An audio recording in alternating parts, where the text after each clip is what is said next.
and welcome to We Live in a Society. This is the first day of my solo bus and bicycle tour around the land of ice and fire. Today's only a very short day. I'm just going 30 kilometres further up the peninsula to the little town of Hofsås.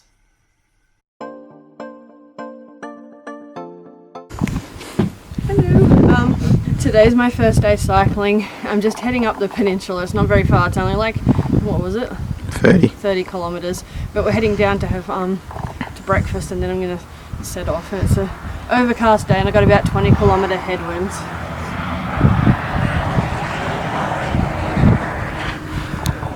So last night we stayed with a local couple on their farm. I'm just cycling a kilometre down the road now to the actual hotel to have breakfast. So right now Josh is following me in his car to make sure I don't stack it within the first couple of kilometres. I'm just testing out the how I've packed my gear and whether or not the bike is balanced, and just to see whether or not I can cycle with the weight. Bike and gear probably weighs about 50 kilograms. Alright, so the weight distribution seems okay. Struggling a bit to cycle against the headwinds, and especially on this long gravel road.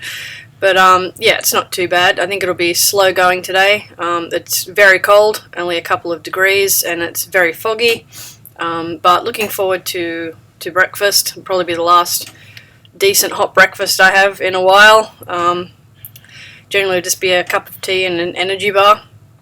So yeah, here's to day one, and Josh sets off on his adventure. Okay, so I'm 4 kilometres into my cycle tour around Iceland. It's very windy, and I'm only averaging about 8 kilometres an hour. Just cycling past a lot of farmlands at the moment. Lots of Icelandic horses. Alright, I'm cycling towards the coast. I've got about 14 kilometres left. I've had a few herds of wild horses run alongside my bike, which is good because that sort of spurred me on. It's very windy. It's hard to breathe because it's so cold. And the few servos that were on the map didn't actually exist, so I haven't been able to have a break or to get any food as of yet. Alright, I'm about 4.5 kilometres outside of Hofsås at the moment. Really starting to struggle. It's really, really cold. And my feet are kind of frozen, so I have to keep getting off the bike and trying to get the blood flowing again.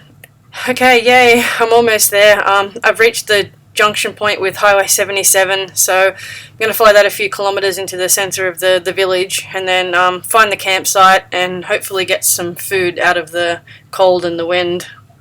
Okay, this is the Hofsås camping grounds. Unfortunately they're closed. The toilets are open, but the room out of the wind is locked. There's also showers here, which is good. It's about to rain. I've just set up camp, and I might go about cooking some lunch because I'm fucking starving. Alright, I'm just going for a walk along the shore. Hofsås is one of the oldest trading ports in Iceland, and there's some really nice hexagonal basalt columns here, and it's very rich in bird life. Alright, it's the end of my first day cycling today. I'm camped in Hofsås, I think it's called. It was only like a 30 kilometre cycle today, but I had like 20 kilometre headwinds with gusts of up to like 40, and it was really, really cold. I'll show you on the map where I went. So, I don't know if you can see this, probably not, but like I went from just down there all the way up to here. That's where I am now. Tomorrow I'm heading about 70 k's maybe. Be 60 if I go from Hofsås all the way up here to this town just over the corner. Or I can go through the tunnel, which adds an extra 15 kilometres, and come out on the other end, which will probably be warmer. It's going to be raining in the morning, but meant to be finding up later in the day, and it's only 6 to 10 kilometre winds with like gusts of up to 15, so that'll be really good. Yeah, today's ride wasn't too bad. I really struggled the last 5 k's because it's just really windy, and I was like starting to get hypothermic by that point. The first 5Ks were sort of uphill through the mountains, then it leveled off and I sort of went down a bit, and then it was up again a bit before I got near the coast, and then it was like a nice sort of downwards journey to the town. My maximum speed was about 22 kilometers and my slowest was about 5 kilometers, and I think I averaged about 8 or 9 kilometers an hour. It took me about 3 and a bit hours to get here.